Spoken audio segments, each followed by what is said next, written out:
প্রিয় ছাত্রছাত্রী, যারা west Bengal council of higher secondary এডুকেশনের উচ্চ মাধ্যমিক পরীক্ষায় বসতে চলেছ, সাবজেক্ট নিয়েছ ফিলোসফি, তাদের জন্য এই ভিডিওতে আমি কোন কোন চ্যাপ্টার থেকে 8 মার্কের প্রশ্নগুলো পরীক্ষায় আসবে সেগুলো আজ বাছাই করে দেব।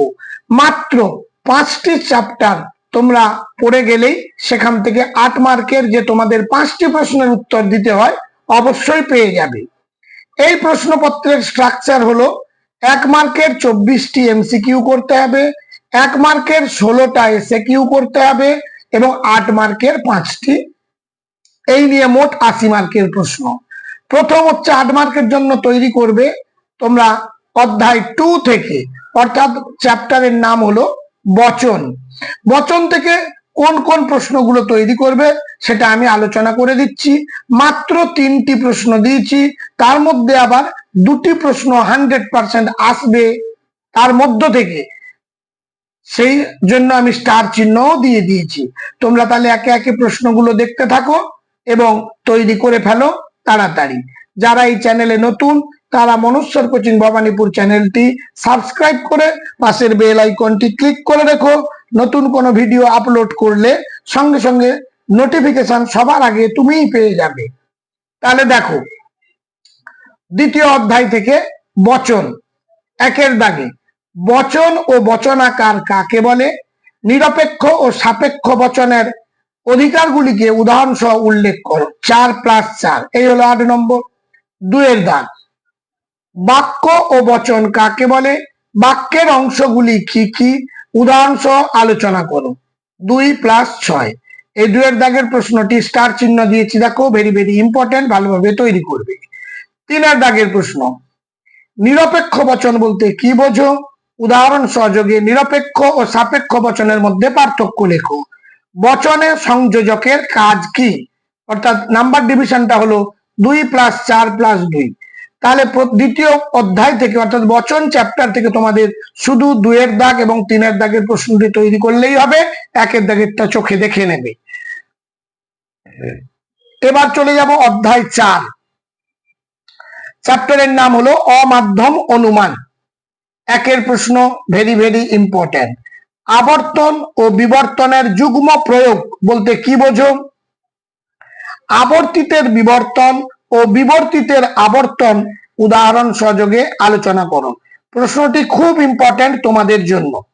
2-এর দাগ বস্তুগত বিবর্তন কি, বস্তুগত বিবর্তন কি যথার্থ বিবর্তন, আলোচনা করো। 5+3, মোটামুটি 1-এর প্রশ্নটা এই চ্যাপ্টার থেকে ভালোভাবে তোমরা তৈরি করবে। এরপর চলে আসব 3-এর দাগ অমাধ্যম এবং মাধ্যম অনুমান কি, উদাহরণ সহ ব্যাখ্যা করো।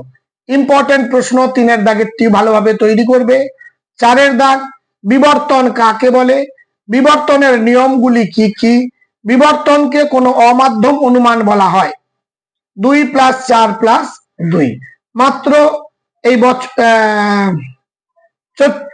চতুর্থ অধ্যায় থেকে মাত্র 4টি প্রশ্ন দিয়েছি, তার মধ্যেও কিন্তু স্টার চিহ্ন হিসেবে 2টি প্রশ্ন দিয়েছি। স্টার চিহ্নগুলো আগে ভালোভাবে তৈরি করে নেওয়ার পর অন্য প্রশ্নগুলো দেখে নিও। এবারে অধ্যায় 5, অধ্যায় 5 হলো নিরপেক্ষ ন্যায়। এখান থেকে প্রশ্ন দিয়েছি মাত্র 3টি, তার মধ্যেও আমি স্টার চিহ্ন দিয়েছি, ভালোভাবে দেখো। নিম্নলিখিত যুক্তিগুলিকে আদর্শ আকারে পরিণত করে তাদের মূর্তি ও সংস্থানের উল্লেখ করো ও তাদের বৈধতা বিচার করো। 1 নম্বর, তিনি জ্ঞানী নন কারণ তিনি সুবক্তা নন। একমাত্র জ্ঞানী ব্যক্তিরাই সুবক্তা হন। 2 নম্বর আরেকটি, সে কাপুরুষ কেননা সে মিথ্যাবাদী এবং মিথ্যাবাদীরা সর্বদাই কাপুরুষ। 1-এর প্রশ্নটি ভালোভাবে তৈরি করবে, খুব ভেরি ভেরি ইম্পর্টেন্ট। 2-এর দাগ ন্যায় অনুমানের বৈধ মূর্তিগুলি কি তা সংস্থান অনুযায়ী উল্লেখ করো। 3-এর দাগ সবচেয়ে বেশি ইম্পর্টেন্ট যে প্রশ্নটি এই চ্যাপ্টারে, 3-এর দাগ নিরপেক্ষ ন্যায় কাকে বলে, উদাহরণ সহ ব্যাখ্যা করো। নিরপেক্ষ ন্যায়ের গঠন আলোচনা করো। এবারে আমরা চলে আসব একাদশ অধ্যায়, অর্থাৎ মিলের পরীক্ষামূলক পদ্ধতি। একের দাগের প্রশ্ন ভেরি ভেরি ইম্পর্টেন্ট। অন্যই পদ্ধতির সাথে ব্যতিরেকী পদ্ধতির তুলনা করো। দুয়ের দাগ অপটিক্যাল লোভে আঘাত অন্ধত্বে নিয়ে যায়, সুতরাং অপটিক্যাল লোভ হলো দৃষ্টিশক্তির কারণ। উপরের দৃষ্টান্তে মিলের কোন পদ্ধতি অনুসরণ করা হয়েছে? পদ্ধতিটি ব্যাখ্যা করো। চিহ্নিতকরণ, সংজ্ঞা, আকার, সুবিধা ও অসুবিধা লেখো। তিনের দাগের প্রশ্ন মিলের স্বপরিবর্তন পদ্ধতির সূত্রটিকে ব্যাখ্যা করো। এবং চারের প্রশ্ন মিলের স্বপরিবর্তন পদ্ধতি বিশদ আলোচনা করো। যাই হোক, চারের প্রশ্ন খুব খুব ইম্পর্টেন্ট, একের প্রশ্ন খুব ইম্পর্টেন্ট। একাদশ অধ্যায় থেকে দুটো ইম্পর্টেন্ট প্রশ্ন বললাম, স্টার চিহ্ন দেওয়া আছে। এবারে চলে আসবো অধ্যায় 12 অর্থাৎ দ্বাদশ অধ্যায়, আরোহমূলক দোষ। একের দাগ নিচের আরোহ যুক্তিগুলির দোষ বিচার করো। ইম্পর্টেন্ট প্রশ্ন একের দাগের প্রশ্নটি। শহরতলিতে নতুন নতুন কলেজ খোলা হলে কলকাতার কলেজগুলিতে ভিড় কমে, কারণ শহরতলির ছাত্ররা কলকাতার কলেজে ভিড় করে না। এরই সঙ্গে আরেকটি থাকবে, তাপমান যন্ত্রের পারদ নেমে যাওয়ায় নিকটবর্তী হ্রদের জল নেমে যাওয়ার কারণ। 4+4 একের দাগের প্রশ্নটি ভালোভাবে তৈরি করবে, ভেরি ভেরি ইম্পর্টেন্ট। দুয়ের দাগ কারণ সংক্রান্ত দোষ কোনগুলি? উদাহরণ সহ অবান্তর শর্তকে কারণ মনে করার দোষটি আলোচনা করো। 2+6।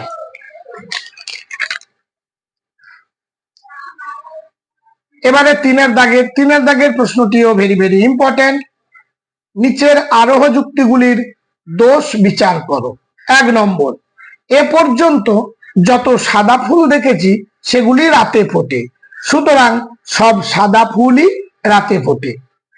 2 নম্বর, দিনের পরেই রাত্রি আসে, তাই দিন হলো রাত্রির কারণ। এই দুটি যদি থাকে তাহলে 4+4 এই হিসেবে ব্যাখ্যা করতে হবে। গ আকাশ ঘন মেঘে আচ্ছন্ন, সুতরাং বৃষ্টি হবে। পরবর্তী প্রশ্ন, তুমি সূর্যগ্রহণের সময় খেয়েছো এবং অসুস্থ হয়ে পড়েছো, সুতরাং সূর্যগ্রহণের সময় খাওয়াই হলো তোমার অসুস্থতার কারণ। লাস্ট প্রশ্ন এই চ্যাপ্টার থেকে, টিকা লেখো একটি। অবৈধ সামান্যীকরণ দোষ ইম্পর্টেন্ট। এবং এই যে কাকতালীয় দোষ, এটি 2024 সালে পরীক্ষায় এসেছিল, কিন্তু যেহেতু খুব ইম্পর্টেন্ট সেই জন্য আবারও দিতে পারে, তাই জন্য দিয়েছি, টিকা হিসাবে এটা পড়ে নিও। আজ তাহলে এই পর্যন্ত, দেখা হবে আমাদের পরবর্তী ভিডিওতে। আর সব শেষে তোমাদের বন্ধুদের মধ্যে শেয়ার করতে ভুলে যাবে না।